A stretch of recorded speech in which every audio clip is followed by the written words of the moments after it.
գործում կան տվյալներ, որ նա 2 օր ապօրինի անընդմեջ պահակային ծառայության մեջ է գտնվել, ինչը զինվորական կանոնադրությունների կոպիտ խախտում է, այսինքն այդ ուղղությամբ նույնպես պետք է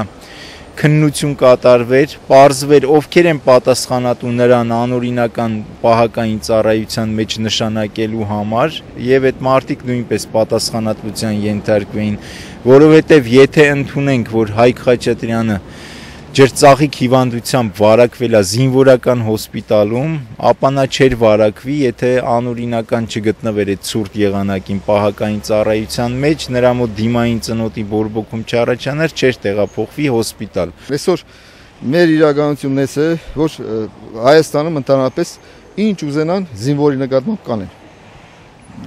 Փաստորեն երեխիս ծանր ցավերի մեջ սպանեցին, մի հիվանդությամբ բերեցին, ընդունեցին հոսպիտալ, հետո կասկածեցին որոշ ժամանակ հետո կույրաղիկ, այնուհետև այսինքն գիտեին ջրծաղիկը արկա էր, չբուժեցին, թե կույրաղիկը պլան է դրած վրեքներս, կույրաղիկ պետք է անպայման հեռացնենք, բայց հետո էլ երեխես ջրծաղիկով մահացավ։ Հիմա է կայծակնային խնդիր են դրել, թե ինչ կայծակնային բժշկության մեջ կա ու արտարանում են։ Օրենք չկա այս երկրում։ Նախագահը ինչ որ հայտարարում է, թե օրենք կա, հավատանք հուսանք, դա բոլորին սուտ է, կեղծ է, պես բան չկա։